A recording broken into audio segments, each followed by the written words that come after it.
છે કે જ્યારે ઘણીવાર કોઈ વ્યક્તિને છાતીમાં દુખાવો થાય ત્યારે ડૉક્ટર એન્જિયોપ્લાસ્ટી જેવી તપાસ કરાવવાની વાત કરતા હોય છે અને એ તપાસની અંદર સામે આવતું હોય છે કે હૃદયની જે નળીઓ છે તેમાં બ્લોકેજ હોય છે અને એની સારવારનો પણ ભય સતાવતો હોય છે। ત્યારે હૃદયની નળીઓની અંદર બ્લોકેજ એ શું છે અને શું તેનાથી ગભરાવાની જરૂર છે?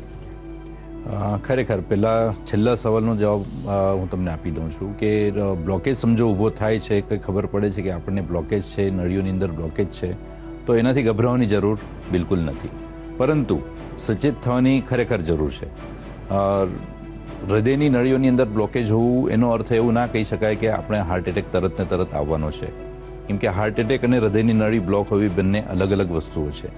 હવે હૃદયની નળીઓ બ્લોકેજ થાય છે એના પાછળના બહુ બધા અલગ અલગ કારણો આપણે ગણી શકાય છે, જેમ કે અત્યારે સૌથી પહેલાં તમે જે સવાલ પૂછ્યો એની અંદર મેં કીધેલું કે urban lifestyle, lack of exercise અને લેક ઓફ એક્સરસાઇઝ હોવાના લીધે આપણે કેલરીઝ જે છે એ વપરાતી ના હોય અને ઓછી કેલરીઝ વપરાય એટલે શરીરની અંદર એનો સંગ્રહ અલગ અલગ જગ્યાએ થતો હોય છે અને જેના લીધે નળીઓ બ્લોકેજ થતી હોય છે।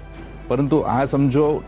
બ્લોકેજ ઊભા થાય છે આપણી લાઇફસ્ટાઇલથી ઊભા થતા હોય છે, તો એને આપણે સમજો કાઢવાનું વિચારીએ તો એ ખરેખર આપણી લાઇફસ્ટાઇલથી પાછો એ જઈ પણ શકે છે।